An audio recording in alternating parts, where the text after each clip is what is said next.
पावसाची पश्चिम महाराष्ट्राच्या अनेक भागांना मुसळधार पावसानं अक्षरशः झोडपून काढलाय।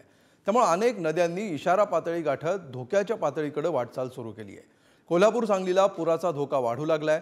प्रशासन प्रत्येक घडामोडीवर लक्ष ठेवून असलं तरी नागरिकांनी देखील तितकंच सतर्क राहणं गरजेचं आहे। पाहूया याविषयीचा सविस्तर रिपोर्ट।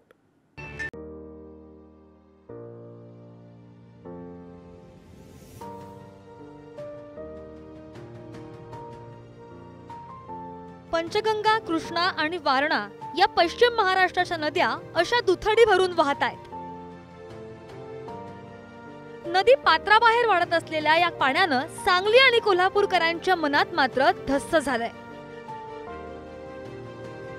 पश्चिम महाराष्ट्राची शेतशिवारं ज्या कृष्णा आणि वारणेसह इतर नद्यांच्या पाण्यावर बहरतात, ज्याभोवती पश्चिम महाराष्ट्राचं अर्थकारण ठरतं, त्या नद्यांच्या या उधाणानं 3 वर्षांपूर्वीच्या पुराच्या आठवणी जाग्या झाल्या। कोल्हापुरातली पंचगंगा नदी धोक्याच्या पातळीच्या दिशेला झेपावू लागलीय। तिच्या पाणी पातळीनं 41 फुटांची मर्यादा ओलांडलीय। तब्बल 81 बंधारे पाण्याखाली गेलेत। राधानगरी धरण सुमारे 90% भरलंय। 8 राज्यमार्गांसह 20 प्रमुख जिल्हा मार्ग जलमय झालेत। त्यामुळे अनेक ग्रामीण भागातील एसटी सेवा सुद्धा बंद झाली आहे। परिस्थिती अशीच राहिली तर काय, या प्रश्नानं कोल्हापूरकरांसह प्रशासनाची सुद्धा चिंता वाढली आहे। वेगवेगळ्या बंधाऱ्यावरची पातळी लक्षात घेता ज्या ठिकाणी पुराचं पाणी जाऊ शकतं अशा संभाव्य ठिकाणी प्रशासनाने भेटी दिलेल्या आहेत आणि काही ठिकाणावरील लोकांना किंवा घरातील कुटुंबांना आपल्याला स्थलांतरित करावं लागू शकतं।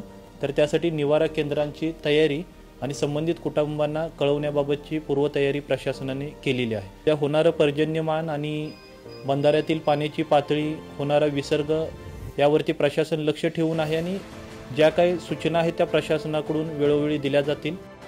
कोल्हापूर लगत असलेला कळंबा तलाव तुडुंब भरलाय। त्यामुळे हा तलाव ओसंडून वाहताना दिसतोय। हा कळंबा तलाव जो आहे तो आता पूर्ण क्षमतेने या ठिकाणी भरलेला आहे। त्यामुळे याच कळंबा तलावाच्या सांडव्यावरून पाणी जे आहे ते वाहताना पाहायला मिळते आणि अनेक कोल्हापूरकरांची पावलं जी आहेत ती याच कळंबा तलावाकडे आता वळल्याचं दिसते। सकाळपासूनच कळंबा तलाव पूर्ण क्षमतेने भरल्यानंतर आता या ठिकाणी कोल्हापूरकर जे आहेत ते या सांडव्यावरून वाहणाऱ्या पाण्यामध्ये आनंद घेण्यासाठी आलेले आहेत। शिवाय अनेक काही भाग आहेत, त्या भागांना याच कळंबा तलावामधून पिण्याचं पाणी जे आहे ते पोहोचवलं जातं आणि तेच पिण्याचं पाणी आता वर्षभरासाठी पुरणार आहे, कारण हा कळंबा तलाव पूर्ण क्षमतेने भरलेला आहे। आपण जर पाहिलं तर ही खरं तर मनमोहक दृश्य आहेत। दरवर्षीच कोल्हापूरकर जे आहेत ते कळंबा तलाव कधी एकदा ओव्हरफ्लो होतो याची आतुरतेने वाट पाहत असतात।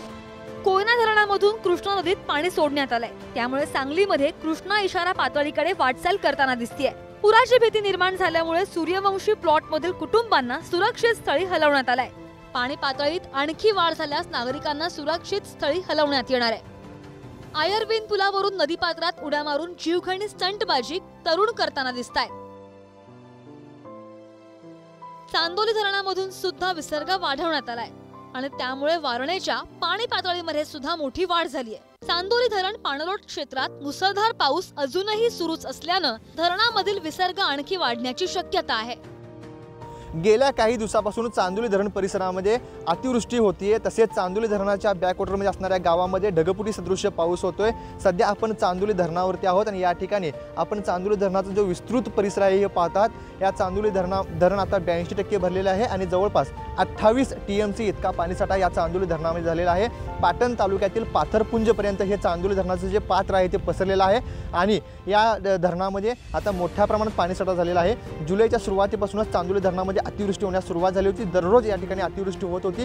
त्यामुळे धरण 82% भरल्यामुळे आता येथून विसर्ग देखील सुरू करण्यात आला आहे। चांदोली धरणाच्या वक्राकार दरवाजातून 2200 क्युसेक्स आणि चांदोली धरणाच्या पायथा वीजगृह प्रकल्पातून 1600 क्युसेक्स असा 3800 क्युसेक्स पाण्याचा विसर्ग आता चांदोली धरणातून वारणा नदी पात्रामध्ये केला जातोय। पाणी पातळीमध्ये वाढ अशीच होत राहिली तर कोल्हापूर आणि सांगली या दोनही शहरांवर पूरस्थिती ओढावण्याची शक्यता आहे। 2019 आणि 2021 ची पुनरावृत्ती होऊ नये अशीच तमाम सांगली आणि कोल्हापूरकरांची इच्छा आहे।